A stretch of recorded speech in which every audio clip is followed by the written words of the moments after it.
So I want to show you guys a new Bible that's come out. It's put out by the Israel Bible Society. See here on the front, it's Tanakh, Nevi'im, and Ketuvim, so the Tanakh, the Hebrew Bible, but it's also the Brit Chodeshah, right? So it's the new covenant. And it says it's a Bible it's a Bible and it's also in contemporary Hebrew. So Ivrit Zimuna, or Zemenu, sorry.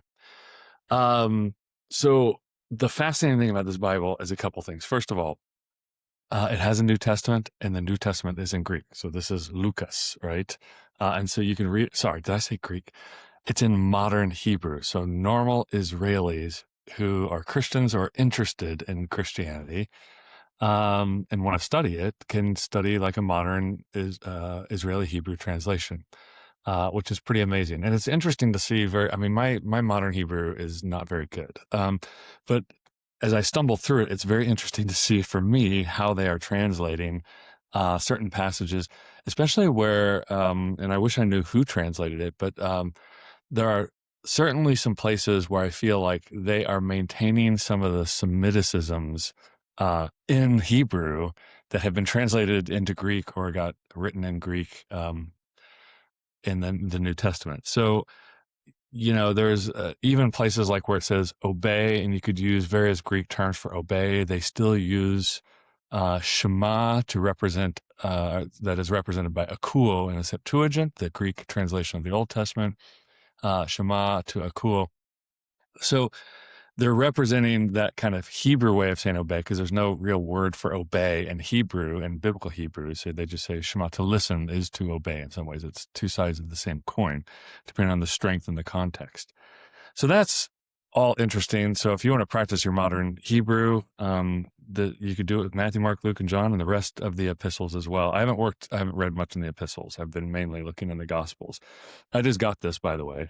I have to say thanks to my good friend David Pileggi, who is the rector of Christ Church, Anglican Church in Jaffa Gate, and it is the oldest Protestant church in the Middle East. So if you're ever in Jerusalem and you go through Jaffa Gate, which every tour group does, there's kind of to the right across the street from the Tower of David, there's a coffee shop there, and behind the coffee shop is the church. And you can go through the coffee shop and you can go see the church. It's a beautiful, beautiful church, and the stained glass is amazing in there.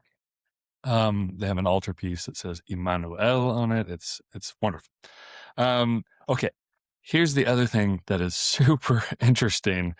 And again, I'm stumbling through with the modern Hebrew as well. And that is that the Hebrew Bible, the Old Testament, is in both biblical Hebrew and modern Hebrew. So you get a side-by-side. It's an interlinear Hebrew translation of the Hebrew Bible into modern Hebrew. So you can just pop over and see how they're saying certain things in modern Hebrew. Lots of interesting case studies there, because, you think about biblical Hebrew, you don't really have a present tense. There's no present tense in the verb system. And so you do have a present tense in modern Israeli Hebrew. They invented a present tense for modern Hebrew, or one was invented or transmogrified over the centuries.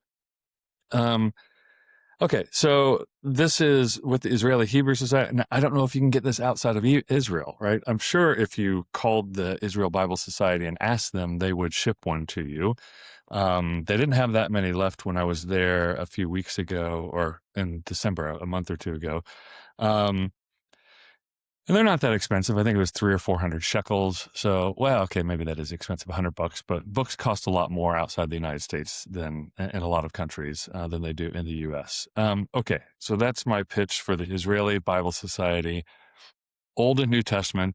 The Old Testament, the Hebrew scriptures are in interlinear, biblical Hebrew on one side of the page, modern Hebrew on the other side of the page, translated. And then the New Testament is entirely translated into modern Hebrew. Something for you to play with, those of you that are studying Hebrew or like Hebrew, especially if you're into modern Hebrew. As you find things, I would love to hear. So comment below if you could tell me things that you're finding from the biblical Hebrew to the modern Hebrew, or where the Greek text of the New Testament, where they're using the modern Israeli Hebrew to capture some Semitics going on behind the Greek text of the New Testament, if that makes sense. Fascinating stuff. Anyways, just thought I would introduce you guys to that resource.